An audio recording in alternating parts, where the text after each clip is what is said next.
সমস্ত গীতার মাহাত্ম্যে যে নামগুলো নেওয়া হয় সে নামগুলো কি কেন নেওয়া হয়?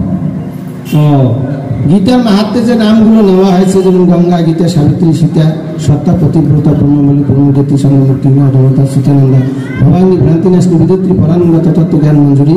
গীতাটা হচ্ছে স্ত্রীলিঙ্গ শব্দ এবং মাহাত্ম্যের যে নামগুলো রয়েছে প্রত্যেকটা নামেই স্ত্রীলিঙ্গ অর্থাৎ মহিলারূপী, অর্থাৎ আদ্যাশক্তি, মহামায়া স্বরূপা।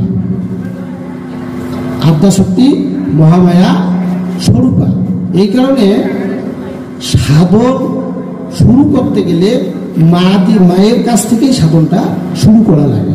এখানে একটা কথা বলি, আমি যখন সীতার বর্ণনা দিয়েছিলাম তো রাধার বর্ণনা কিন্তু দেওয়া হয়নি, কারণ রাধা তো স্বামী ভক্তি করে না, যার কারণে রাধার নামটা কিন্তু গীতার মাহাত্ম্যে আসে না।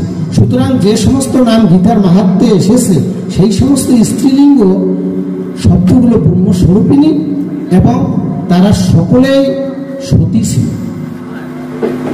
যেমন ঘুম থেকে উঠে আমরা পঞ্চকন্যার নাম নেই, এই নাম অর্থাৎ সতী এবং ব্রহ্মস্বরূপিণী এই নামগুলো নিলে পরে আমরা কি আমাদের কাছ থেকে মহাপাতকগুলো দূরীভূত হয়।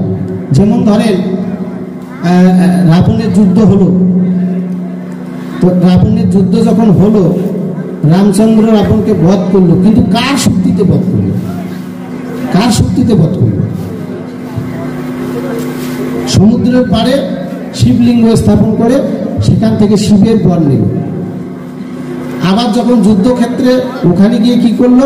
অকালে, অর্থাৎ ওই যে শারদীয়, এটা বাসন্তী না, শারদীয় অর্থাৎ তাকে বলা হলো, অন্তর্দৃষ্টি দিয়ে বলা হলো, হে রাম, তুমি যতই চেষ্টা করো, তুমি যদি আদ্যাশক্তিকে সন্তুষ্ট করতে না পারো তাহলে রাবণকে বধ করতে পারবা না, কারণ এটা অশুভ শক্তি। তো কি করতে হবে? যে তোমাকে অকালে আদ্যাশক্তিকে আহ্বান করতে হবে।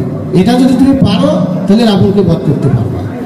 যার কারণে শরৎকালে যখন আদ্যাশক্তি মহামায়াকে জাগ্রত করা হলো, তার পূজা করা হলো, এটাকে বলা হয় শারদীয়।